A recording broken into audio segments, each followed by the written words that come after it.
রাজবাড়ী দৌলদিয়ায় ফেরিতে উঠতে গিয়ে নদীতে পড়ে যাওয়া এসবি পরিবহনের বাসটি উদ্ধার করা হয়েছে। এর আগে চালক ও তার সহযোগীকে উদ্ধার করে হাসপাতালে ভর্তি করা হয়। বিআইডব্লিউটিসি দৌলদিয়া ঘাট কার্যালয়ের সহকারী মহাব্যবস্থাপক মোহাম্মদ সালাউদ্দিন জানান, সকাল 9:30টার দিকে কুষ্টিয়া থেকে ছেড়ে আসা ঢাকাগামী এসবি পরিবহনের একটি বাস দৌলদিয়া 7 নম্বর ফেরিঘাট পন্টন থেকে নিয়ন্ত্রণ হারিয়ে পদ্মায় পড়ে যায়। তবে ফেরিতে ওঠার আগে সব যাত্রী নামিয়ে দেওয়া হয়। এছাড়া চালক ও তার সহযোগীকে বাস ডুবে যাওয়ার পরপরই উদ্ধার করা হয়েছে।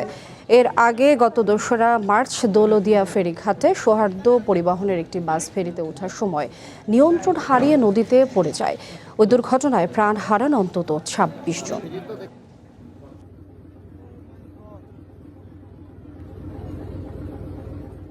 তারা ওখান থেকে আগে যাত্রীদের নামিয়ে দিয়েছেন এবং তারপর বাসটা ফেরিতে তোলার ব্যবস্থা করছিলেন।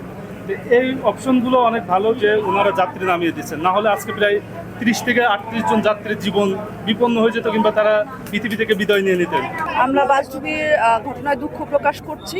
পাশাপাশি আমরা যাত্রীরা যারা ছিলেন সবাই যে বাস থেকে নেমে গেছেন তাদেরকে ধন্যবাদ জানাচ্ছি এবং আমরা পরবর্তী সকল যাত্রায় আমরা অনুরোধ করছি যাত্রীদেরকে তারা যাতে অবশ্যই বাস থেকে নেমে যান এবং এই বিষয়টি কঠোরভাবে তদারকি করার জন্য আমি নির্দেশনা প্রদান করছি সংশ্লিষ্ট সকলকে।